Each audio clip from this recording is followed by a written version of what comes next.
J'ai 5 questions pour toi. 5 réponses pour toi. Parce que j'ai cherché un peu tout ce qu'il y avait sur toi sur Internet. Alors on tombe sur un top série de 2012 sur Allociné, où tu classes Chuck, où tu te proclames fan. Quel souvenir tu gardes de la série? Les larmes que j'ai versées au final. Que tu trouves réussi? Que je trouve absolument réussi et parfait. Exactement. C'est une série qui a eu beaucoup de défauts, énormément de défauts.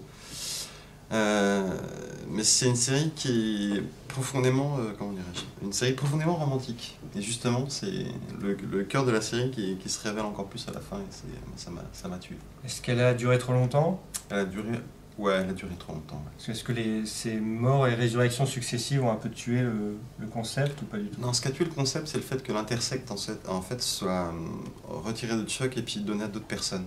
Cette mythologie autour de l'intersecte aurait dû rester sur Chuck et pas être transmis. À chaque saison, c'est un peu écrit comme si c'était la dernière. Oui, c'est vrai, mais ce qui leur a permis justement de se donner un petit peu à fond sur chaque saison aussi, avec les défauts que ça peut avoir, justement.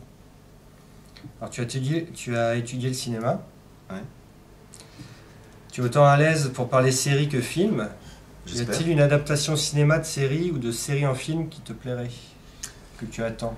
Une adaptation de série en Tu film aimerais? que j'aimerais. J'aimerais bien voir un film The West Wing en fait. C'est aussi bête que ça. Parce que la série avait un grand avantage, c'est qu'en fait elle a duré dans le temps, donc elle a pu creuser des thématiques qui étaient intéressantes et les suivre, quitte parfois justement les suivre un peu trop. Maintenant, elle a des personnages qui sont assez forts pour tenir 1h30 ou 2 heures de film. Donc ouais, ça pourrait être intéressant. Du walk and talk pendant 2 heures, ça serait génial. Si tu devais faire une semaine spéciale sur Allociné pour une seule série, ce serait laquelle? Je te répondrai de manière cynique Game of Thrones, parce que ça ferait des audiences de malade. Voilà. Très bien. Quel métier tu aurais aimé faire en ne prenant en compte que les métiers de personnages de série? Président des États-Unis. Ça doit être assez cool. Non, je déconne. Quel métier Quel métier Serveur. Serveur. Ouais. Sur le Pacific Princess? Ah, je pensais pas à la croisière Samuel, mais... non, il y a plein de sitcoms et de comédies qui se passent dans des bars, et c'est toujours assez fantastique parce que ça permet justement une diversité de personnages, d'histoires qui est intéressante. D'autant plus qu'un serveur est généralement, ou barman est souvent au centre de ça. C'est à la fois celui qui transmet, qui donne des bons conseils, qui reçoit, donc c'est vraiment une position intéressante. Alors tu as un prénom parfait, comme moi. Tu as étudié à Paris 3, Oui. comme moi. L'un a réussi, l'autre non.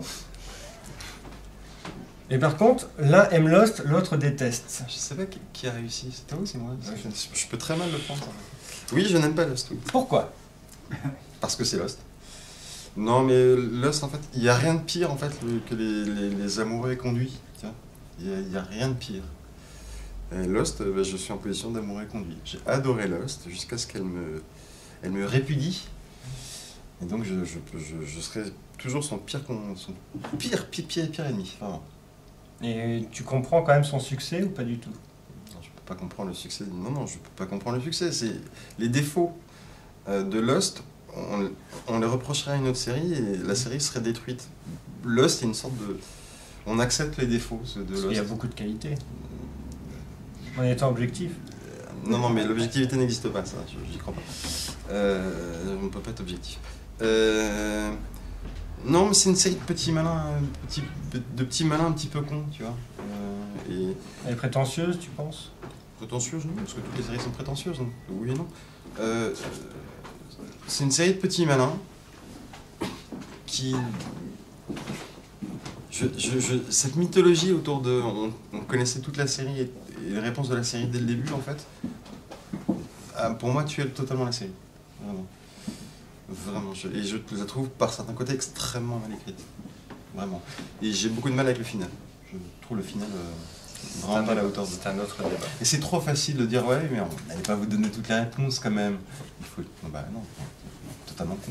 Et d'ailleurs, Lindelof, pour Leftovers, en fait, a pris l'option B. Il a dit non, mais on vous donnera pas les réponses. Hein. Elle les attendez pas, on vous les donnera pas. Voilà. Donc il a retenu les leçons de Lost en tout cas. C'est bien. Il y a toutes les réponses. Ah ouais? Bah oui. Enfin, merci à Thomas d'avoir répondu franchement à ces 5 questions. Merci à toi. Et on retrouve dans les émissions du mois de février. Merci.